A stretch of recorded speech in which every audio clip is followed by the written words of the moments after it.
Imagine walking into a family reunion, a room buzzing with laughter, the aroma of apple pie, and the clink of glasses. But as you approach, conversations pause. A cousin excuses herself to refill her drink. Your daughter gently suggests you freshen up before visiting your grandson. You're left wondering, what just happened? This scenario isn't about vanity or judgment. It's about the unspoken language of self-care, a quiet, powerful signal we send to the world. As we age, routines that once felt automatic can fray. Energy dips. Motivation wanes. What does it matter if your shirt smells faintly of mothballs or your hair hasn't been combed in days? To those around you, these small oversights scream volumes. They don't say it aloud, but they feel it. A distance growing, a dignity slipping. In America, where independence is woven into the national identity, personal hygiene isn't just about cleanliness. It's a declaration of self-respect. Think of the elderly neighbor who still trims his hedges every Sunday, the grandmother who wears her signature pearl earrings to church, the retiree who insists on driving herself to bingo night. These acts aren't vanity. They're defiance against invisibility. When we neglect them, we risk becoming what sociologists call the disappearing generation. People whose presence feels optional, even burdensome. The science of smell and space. Humans are hardwired to react to sensory cues. A 2019 Harvard study found that people subconsciously associate poor hygiene with lower social status, regardless of income or education. A stale cologne, unwashed hair, or wrinkled clothes trigger primal instincts, a survival mechanism from when humans relied on scent to detect illness or danger. In modern terms, this translates to subtle avoidance.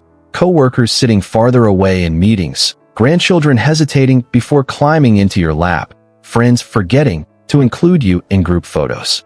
Take James, 68, a Vietnam vet from Texas. He'd always been meticulous, starched shirts, polished boots, but after retiring, he let his grooming habits slip. At his grandson's graduation, relatives whispered about the musty smell clinging to his suit. James didn't notice. To him, it was just old fabric. But his granddaughter's reluctance to pose for pictures with him cut deeper than any diagnosis. The emotional toll on family. For younger generations, witnessing a loved one's decline in self-care is agonizing. It's not the smell of unwashed skin or the lint on a sweater that hurts. It's what these symbols represent. A loss of agency, a silent surrender. In a culture that idolizes youth and productivity, families often feel torn between compassion and discomfort. Linda, 45, from Arizona, recalls her mother's gradual withdrawal after her father died. She'd forget to shower for days. Her nails grew long and yellow. I wanted to help, but I didn't know how without making her feel like a child. Linda's solution? A weekly spa day at home. Manicures, fresh flowers, and gentle reminders that looking good could help her feel good. Over time, her mother's confidence returned, and so did the family dinners. Practical steps toward renewal. Improving hygiene isn't about becoming a fashion icon. It's about small, deliberate acts that say, I matter. Start with one change. The power of fresh linens, a clean bedspread or new bath towel can reignite pride in daily routines. Scent as a confidence boost. Replace old colognes with light, fresh fragrances. Studies show citrus scents increase perceived vitality. The 10-minute rule. Dedicate 10 minutes daily to grooming. A quick shave, brushed hair, trimmed nails. For those struggling with mobility or chronic illness, adaptive tools like long-handled shoehorns or button hooks can restore independence. As physical therapist Dr. Karen Wu explains, dignity isn't in perfection. It's in the effort to show up for yourself. As we age, something curious tends to happen. The inner voice that once said, maybe don't say that out loud, gets quieter or disappears altogether. You start speaking your mind more freely, thinking, I've earned the right to say whatever I want. And while that may feel liberating, the people around you often feel discomfort. There's a fine line between honesty and bluntness. Over time, if you find yourself saying things that make people pause, shift in their chairs, or avoid eye contact, it might be a sign that what's coming out isn't just truth, it's harshness. Maybe you've caught yourself making remarks about someone's weight, appearance, relationships, or parenting. You brush it off with a chuckle. I'm just being honest. But here's the reality. Honesty without compassion just sounds like criticism. The unseen impact on relationships. A 2021 Stanford study found that blunt remarks from older adults caused younger generations to withdraw emotionally. One participant, 72-year-old Margaret from Florida, admitted she'd criticized her granddaughter's career choice. "You're wasting your degree on social media?" Her granddaughter stopped calling for months. "I didn't realize how much my words hurt until she told me," Margaret said. Navigating generational boundaries. In a polarized society, older adults often clash with younger ones over cultural values. For example, technology, mocking TikTok trends, or calling smartphones toys alienates Gen Z. Politics, dismissing protests or activism as naive shuts down dialogue. Gender roles, comments like "back in my day, women knew their place" feel archaic and offensive. Practical solutions. Pause before speaking. Ask, "Is this helpful? Is this kind?" Replace judgment with curiosity. Instead of criticizing, try. "Tell me more about why this matters to you." Acknowledge change. "I didn't grow up with this, but I want to understand." When wisdom is wrapped in kindness, people lean in. They listen. They respect you deeply. But when it comes coated in sarcasm or judgment, they start tuning out. There's comfort in routines. Eating the same breakfast, walking the same path, wearing the same clothes you've had for decades. But when it comes to clothing, what once looked classic can over time feel careless. Pants that hang too loose, shirts that cling too tight, outdated styles from 20 years ago, or shoes that have lost their shape. These aren't just fashion choices. They quietly send a message that you've stopped paying attention. The psychology of clothing. A 2020 UCLA study revealed that people associate well-fitted clothing with higher confidence and social competence. Consider Eleanor, 70, a former librarian in Maine. She swore by her polyester pantsuits, dismissing modern nonsense like dry cleaning. When her book club stopped meeting at her house, she assumed they'd grown tired of her. In truth, members avoided her apartment's stale air and stained blouses. A gentle intervention, gifting her a tailored gift card, sparked a transformation. Eleanor now jokes, "I'm not trying to be stylish. I'm just reminding the world I'm still here."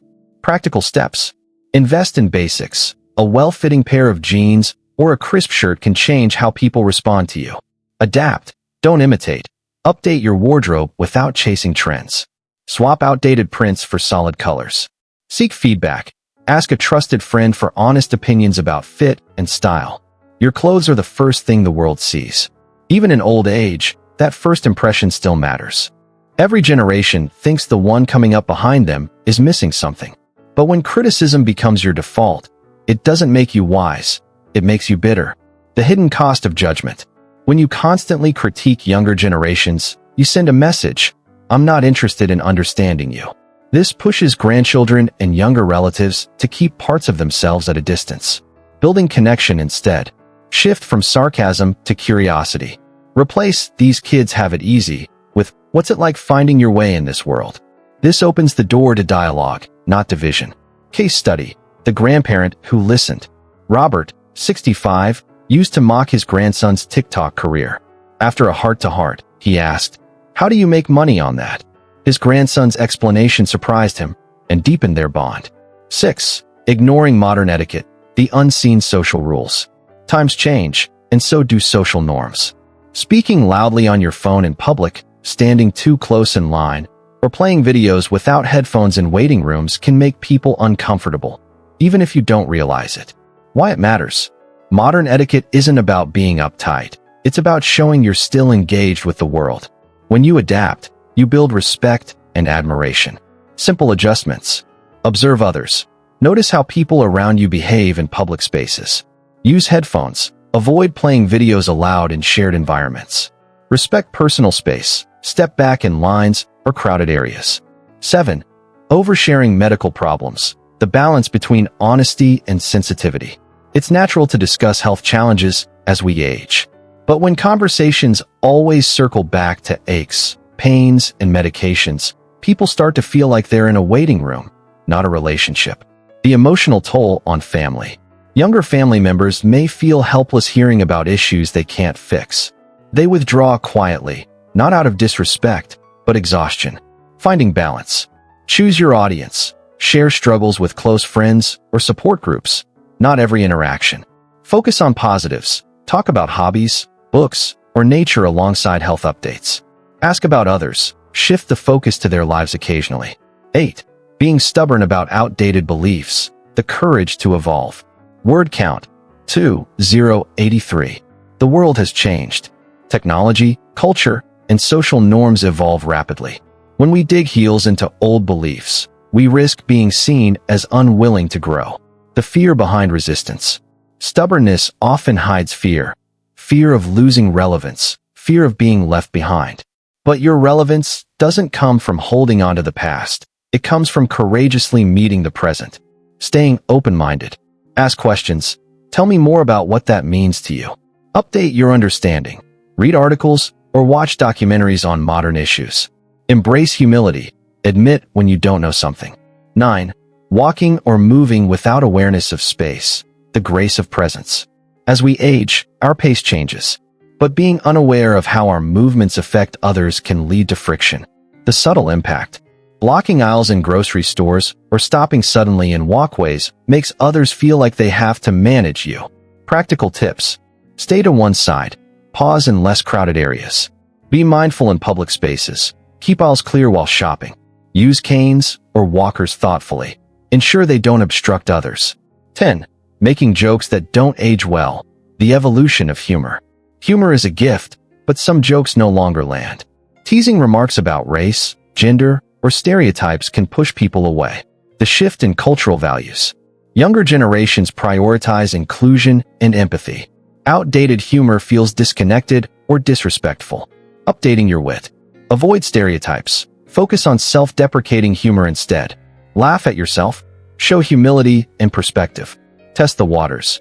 If unsure, ask, "Is this funny to you?" 11.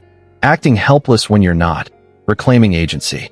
There's a difference between needing help and defaulting to it. Over time, constant requests can wear on family and friends. The psychology of effort.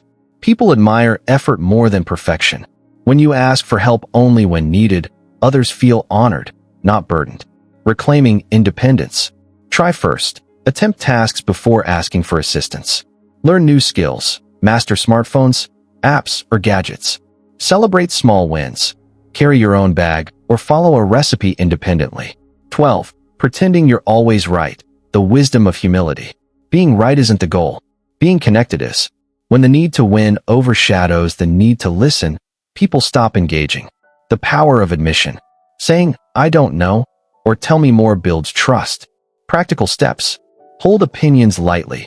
Offer perspectives without forcing agreement. Validate others. That's an interesting angle. I hadn't considered that. Focus on connection. Prioritize relationships over being correct. Conclusion. Aging with grace and intention.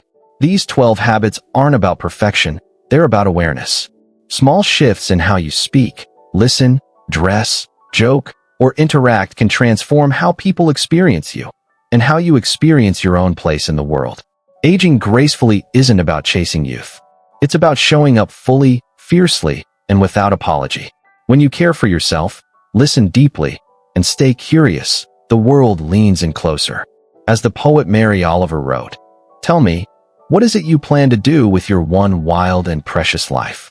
The answer, perhaps, is to live it with dignity, connection, and the quiet power of self-awareness. Resisting technology and modern communication, the silent barrier to connection. In a world where grandchildren send birthday wishes via TikTok, doctors schedule appointments through apps, and grocery lists live in cloud-based notes, resisting technology isn't just a personal choice. It's a decision that ripples through relationships, independence, and how the world perceives you. Yet, for many older adults, technology feels like a foreign language. A 2022 Pew Research study found that 40% of adults over 65 say they don't know where to begin when it comes to learning new tech. But here's the truth. Staying disconnected doesn't protect you from change. It distances you from the people you love. The emotional cost of being off the grid. Imagine this. You're invited to a virtual family reunion because your granddaughter lives overseas. You decline, saying, "I don't do computers." Or your doctor offers telehealth appointments to save you a trip, but you insist on driving across town. These choices aren't just about convenience. They're about how you show up for the people who care about you. When you opt out of modern communication, you unintentionally send a message. I'm not willing to meet you where you are. Over time, this creates a quiet emotional gap. Family members stop texting you updates because you never reply. Friends assume you don't do Zoom and exclude you from group calls. Grandchildren share milestones on Instagram, not knowing you'd love to see them. Take Ruth, 78, a retired librarian in Wisconsin. She prided herself on her low-tech lifestyle until her granddaughter moved abroad. When the family started bonding over video calls, Ruth felt left out. I didn't want to be a burden, she admitted. But after a heart-to-heart, her granddaughter gently replied, "You're not a burden. You're part of the story." With help from her grandson, Ruth learned to use FaceTime. Now, she beams as she watches her granddaughter's life unfold in real time. Why technology matters beyond convenience. For older adults, tech literacy isn't just about keeping up, it's about retaining autonomy. Consider these scenarios. Healthcare, scheduling vaccines, checking lab results, or messaging pharmacists through patient portals. Safety, using GPS apps to navigate unfamiliar areas or smart devices to monitor home security. Social connection, joining online book clubs, sharing photos on WhatsApp, or playing games with friends via tablets. When you rely on others to handle these tasks, you risk feeling like a passenger in your own life. A 2021 Stanford study found that seniors who embraced basic tech reported 25% higher confidence levels and 30% stronger social ties than those who avoided it. The myth of too old to learn. One of the most damaging myths is that older adults can't learn new skills. In reality, the brain remains adaptable well into old age, a concept called neuroplasticity. The key is approach, not ability. Dr. Karen Liu, a gerontologist at the University of Florida, explains, it's not about mastering every app. It's about curiosity. Start small, learn to text, then explore video calls, then try a health tracking app. Progress compounds. Consider Henry, 82, a retired carpenter in Colorado. He once called smartphones toys for kids. After his wife passed, loneliness gnawed at him. His son gifted him a tablet and spent weekends teaching him to use it. Today, Henry joins virtual chess tournaments, shares jokes on Facebook, and even video calls his dog walker. I didn't realize how much I was missing, he says. Practical steps to bridge the gap. Start with purpose. Identify one activity that adds value, connecting with family, managing health, or pursuing a hobby, and focus on that.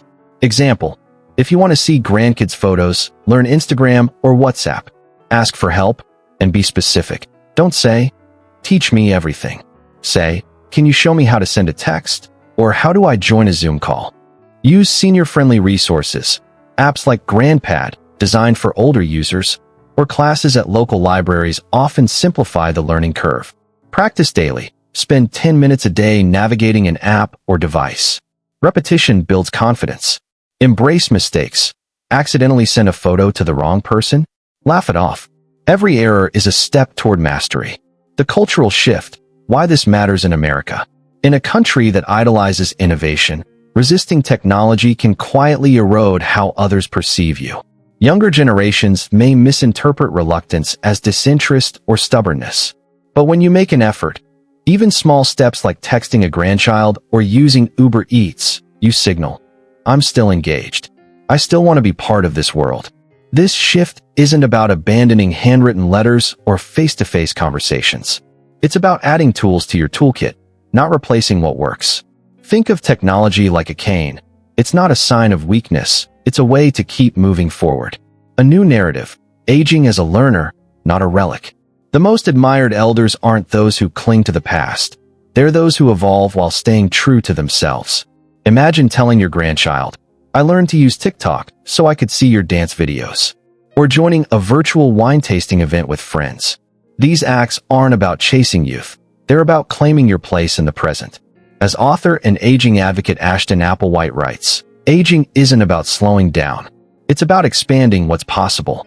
Every time you learn a new skill, you rewrite the story of what it means to grow old. Final thoughts, small steps, big impact. You don't need to become a tech guru. You just need to take one step forward. Whether it's sending your first email, using Google Maps to navigate a new city, or sharing a meme on Facebook. Each action strengthens your connection to the world and reminds everyone around you that you're still here, still growing, and still full of surprises.